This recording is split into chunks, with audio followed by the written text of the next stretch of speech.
So actually మీరు వాళ్ళ team combination చూసినా, వాళ్ళ కెప్టెన్ దగ్గర నుంచి, వాళ్ళ కోచింగ్ స్టాఫ్ దగ్గర నుంచి, వాళ్ళ మేనేజ్మెంట్ వరకు కూడా అన్ని మిస్టేక్స్ జరుగుతున్నాయి. ఏదైనా టీము వాళ్ళకు కప్ అందించిన తర్వాత ఆ కెప్టెన్ ని వదిలేసుకోవడం నాకు తెలిసి ప్రపంచంలో ఏ స్పోర్ట్ లోనైనా కూడా ఇదే ఫస్ట్ టైం కావచ్చు. శ్రేయస్ అయ్యర్ 2024 వాళ్ళకు ట్రోఫీ అందించిండు. ఒక 7-8 years డ్రాట్ ని ముగించేసిండు. 2 సార్లు వాళ్ళు అంతకుముందు కప్ గెలిచిండు గౌతమ్ గంభీర్ క్యాప్టెన్సీలో. 2024లో గౌతమ్ గంభీర్ వాళ్ళకు మెంటర్ గా ఉన్నాడు. శ్రేయస్ అయ్యర్ కెప్టెన్ గా ఉన్నాడు. కప్ వచ్చింది, వాళ్ళు రీటైన్ చేసుకోవడానికి ఇష్టపడలేదు. కానీ వెంకటేష్ అయ్యర్ ని 24 కోట్లకు కొనుక్కున్నారంటే అక్కడే వాళ్ళ biggest mistake, biggest wrong step. So దీనికి కారణం ఎవరై ఉంటారు అని మనం క్లియర్ గా అబ్జర్వ్ చేస్తే డెఫినెట్ గా మేనేజ్మెంట్ రాంగే. వాళ్ళు ఏమన్నారు, శ్రేయస్ అయ్యర్ ఎక్కువ ప్రైజ్ అడిగిండు, శ్రేయస్ అయ్యర్ తన క్రెడిబిలిటీకి మించి అడుగుతున్నాడు అని మాట్లాడారు.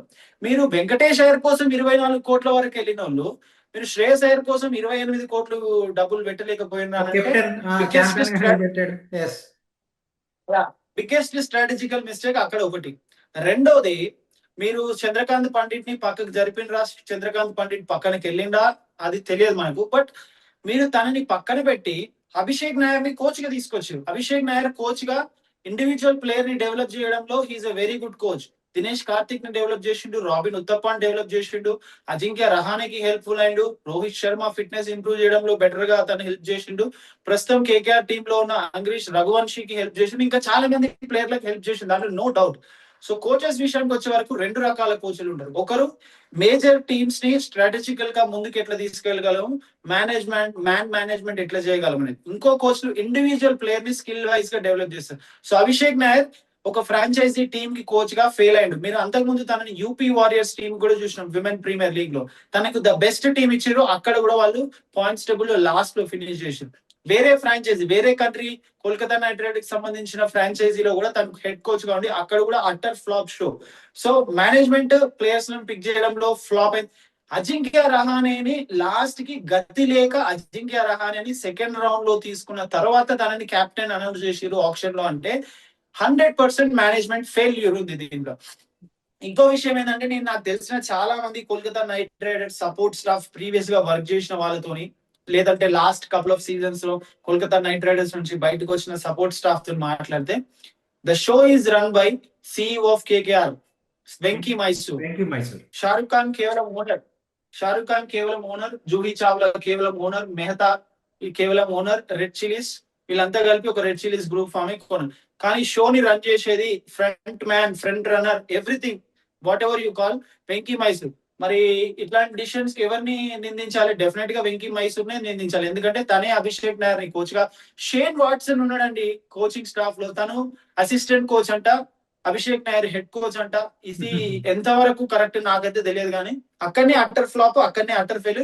అండ్ దీనికి తోడు ముస్తఫిజుర్ రెహమాన్ తీసుకుంటే తనని ఇండియా వదిలేయమని చెప్పడం, పతిరానా ఇంజురీ అవ్వడం, ముఖేష్ మన ఇంకొక బౌలర్ ఇంజురీ అవ్వడం, హర్షిత్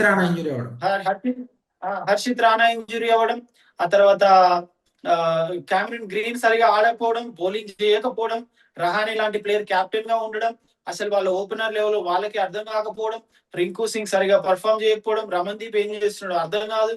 సో ఇన్ని ప్రాబ్లమ్స్ ఉన్నాయి. బట్ నేను మాత్రం బ్లేమ్ చేసేది కేకేఆర్ మేనేజ్మెంట్ నే.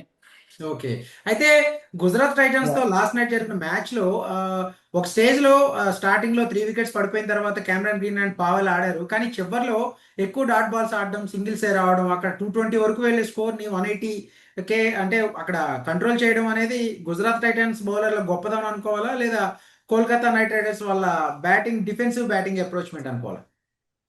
అసలు ఫస్ట్ ఆఫ్ ఆల్ టాస్ గెలిచి బ్యాటింగ్ తీసుకోవడం ఏంటండి నాకు అర్థం కాదు. అజింక్య రహానే టాస్ దగ్గర ఏం మాట్లాడుతున్నాడో నాకు అర్థం కాలేదు. We want our batters to play freely అన్నాడు. మరి ఫ్రీగా ఆడాల్సిన వాళ్ళు డాట్ బాల్స్ చేస్తున్నారంటే వాళ్ళ స్ట్రాటజీ అక్కడే మిస్ అయిపోయింది.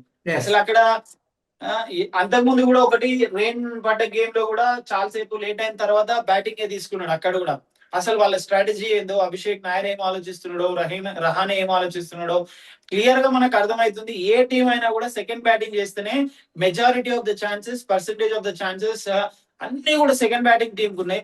అట్లాంటిది రహానే ఫస్ట్ బ్యాటింగ్, సరే వాళ్ళు ఫస్ట్ బ్యాటింగ్ తీసుకున్నప్పుడు ఏం చేయాలి, 250 పెట్టాలి స్కోర్ బోర్డ్ మీద. 180 కొడితే ఏ టీం అన్నా గెలుస్తుందా? కష్టం. సో ఇక్కడ క్రెడిట్ మీరు రహాని అవుట్ అయిన షాట్ చూడండి, ఆ తర్వాత సిరాజ్ అవుట్ చేసిన విధానం చూడండి, లేకుంటే అంగ్రీష్ అవుట్ అయిన విధానం చూడండి, ఆ తర్వాత లాస్ట్ లో డాట్ బాల్ చూడండి. మనము గుజరాత్ టైటన్స్ కి క్రెడిట్ ఎక్కువ ఇవ్వాల్సిన దానికంటే ఎక్కువ విమర్శించాల్సింది కేకేఆర్ ని. వాళ్ళ పరిస్థితి అట్లుంది. ఎస్ సో అసలు మాట్లాడడానికి ఇప్పుడు ఏం లేదు వాళ్ళ గురించి. Everything is a mistake. ప్రతి ఒక్కటి వాళ్ళ దరిద్రానికో, లేకుంటే వాళ్ళని మరి మళ్ళీ కంప్లీట్ గా టీం అంతా రీవ్యాంప్ చేసుకోవడానికో, లేకుంటే కొన్నిసార్లు అంటాం కదా అంతా మన మంచిగా జరుగుతుందని. మరి మేబీ నెక్స్ట్ బిగ్ ఆప్షన్ వరకు వెయిట్ చేస్తారా, లేకుంటే నెక్స్ట్ సీజన్ లో ఏం చేస్తారా అనేది చూడాలి. But nothing is working perfect for KKR.